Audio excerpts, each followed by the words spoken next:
Hello সবাইকে, আশা করছি সবাই ভালো আছো। আজ একটা রসগোল্লার ডাব্বা পেয়েছি, তো ভাবলাম এটাকেই কেন ছাড়বো, এত কিছুতে গাছ লাগাচ্ছি, এটা কেন ছাড়বো।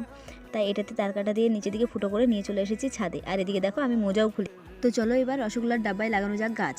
আমরা মিডল ক্লাস ফ্যামিলির ছেলেমেয়েরা ভালো করেই জানি কী করে টাকা বাঁচাতে হয়। তাই সব রকমের ডাব্বাই আমরা গাছ লাগাতে পারি।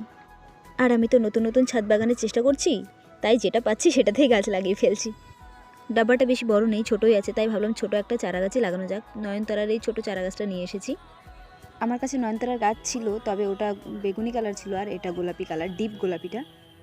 গাছটা শীতে তেমন একটা বড় হবে না, সেটা আমি ভালো করেই জানি। তাই বলে ওইভাবে তো আর ফেলে রাখতে পারি না। সেই জন্য এই ছোটো নয়নতারার গাছটাকে ওই মিষ্টির ডাব্বায় লাগাবো। আবার কিছুদিন পরে না হয় তাকে আর নতুন একটা জায়গা করে দিব।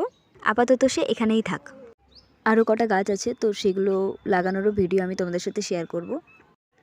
আর এইদিকে আমার গাছ লাগানো হয়ে গেছে, ফাইনালি মিষ্টির ডাব্বায় নয়নতারা গাছ। তো চলো আজকের মতো সবাইকে